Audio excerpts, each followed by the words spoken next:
Sud Radio, tous au jardin. Avec Valérie Chancel, journaliste responsable des pages jardin du Chasseur Français. Bonjour Valérie. Bonjour Jean-Marie. Vous revenez sur la couverture du Chasseur Français du mois de mars qui vient de sortir en kiosque, lui aussi. À l'intérieur, un dossier sur les Rolls de la tomate. Ça ne s'invente pas. Ah, ce sont les meilleures variétés de tomates que vraiment je conseille à tous nos auditeurs et nos auditrices. C'est vrai, alors lesquelles ? Alors tout d'abord, j'ai fait appel à deux experts, et non pas des moindres. Donc vous avez Pascal Antigny, qui est auteur du guide de la tomate et président d'une association que vous connaissez peut-être, qui s'appelle Cultive ta rue.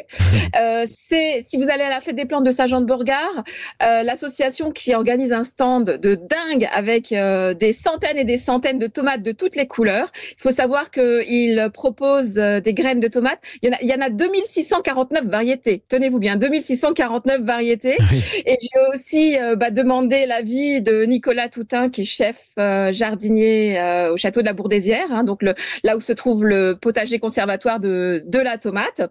Alors eux, ce qu'ils m'ont dit, c'est que vous avez chez Nicolas Toutain, lui, ce qu'il aime vraiment, ce sont les tomates oranges, parce qu'elles sont à la fois charnues, fondantes. Enfin, ce sont les qualités qu'il recherche. Donc, vous avez par exemple la cœur de bœuf orange, que les gens connaissent peut-être pas forcément, Verna orange. Vous avez ananas noir, qui est pas orange, mais qui est très goûtue aussi. Ouais.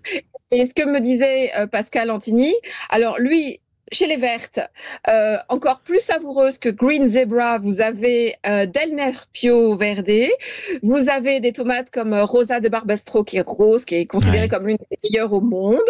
Vous avez Stellato de Bellinzona, qui est bicolore. Vous avez Dancing Green Fingers, qui ressemble à des petits cornichons verts. C'est une nouvelle variété qui est très savoureuse, qui a remporté plein de prix. Enfin, moi, je vous invite vraiment à regarder la liste dans le Chasseur Français, parce que il y a même des noms de variétés qui sont très compliqués à dire. Prononcer. C'est pour ça que vous le ferez pas, mais en tout cas, elles sont belles à regarder. Elles ont l'air charnues en plus et juteuses. Allez, dernière question, et c'est la plus importante. Quelques conseils que vous allez nous donner pour qu'on puisse les semer.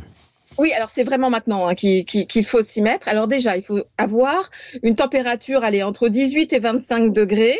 Donc pour les gens qui, comme moi, n'ont pas forcément 18 degrés, parce que voilà, moi je fais comme les gens du Nord, je chauffe la pièce de vie principale et un petit peu les chambres, mais sinon avoir 18-20 degrés constants dans une pièce, c'est pas forcément donné à tout le monde.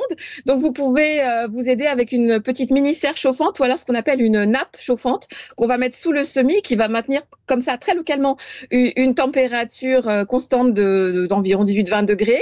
Alors, il faut un bon terreau de semis. Vous tassez légèrement le petit terreau de semis, vous l'humidifiez avant de semer en faisant un coup de pchit avec un petit brumisateur. Vous mettez une graine toutes les 1 à 2 cm. Ça sert à rien de serrer, parce qu'après, il faudra de toute façon les éclaircir, donc les retirer. Ensuite, il faut de la lumière. Alors, la lumière, quand la graine est à l'intérieur de la terre, pas besoin, puisque de toute façon, elle est dans le noir. Mais dès qu'il y a la moindre petite pousse verte ou blanche, là, il faut vraiment un maximum de lumière. Alors, ce qui est important à savoir avec les tomates, c'est qu'elles ont la faculté de s'enraciner sur toute la hauteur de la tige. Oui. C'est vraiment une particularité. C'est pour ça qu'on met des tire-bouchons parfois pour les faire pousser en hauteur d'ailleurs. Voilà, des gros tire-bouchons, ça y ressemble, en tout cas des spirales. Ça, c'est important. Dernier point, est-ce que ça risque de geler ou pas ? Oui, bien sûr. Donc, il faut les mettre au jardin après les gelées, avec du paillis. Alors, un truc de maraîcher que les gens connaissent pas forcément, c'est un verre de lait à la plantation, au niveau du plant. Ça les aide à résister aux maladies. Le lait, on en parle de plus en plus en fait en jardinage pour résister aux maladies. Sinon, un peu de bicarbonate de soude, un arrosage avec purin d'ortie, prêle, consoude. Tout ça, c'est pas obligatoire. C'est des petits plus que je vous donne. Et surtout, un repiquage depuis l'été pourri qu'on a eu il y a quelques années. C'est vraiment maintenant 1 mètre minimum entre les tomates pour que l'air circule et pour qu'elles soient saines, et les couvrir. Pas d'eau sur le feuillage des tomates. Exactement. Voilà. Mais c'est pour ces petits plus qu'on est ravis de vous inviter régulièrement. Valérie Chancel, journaliste et responsable des pages jardin du Chasseur Français. Toutes les couleurs de ces tomates et tous les conseils encore plus détaillés de Valérie Chancel à retrouver dans le Chasseur Français, qui est dans nos kiosques. Allez.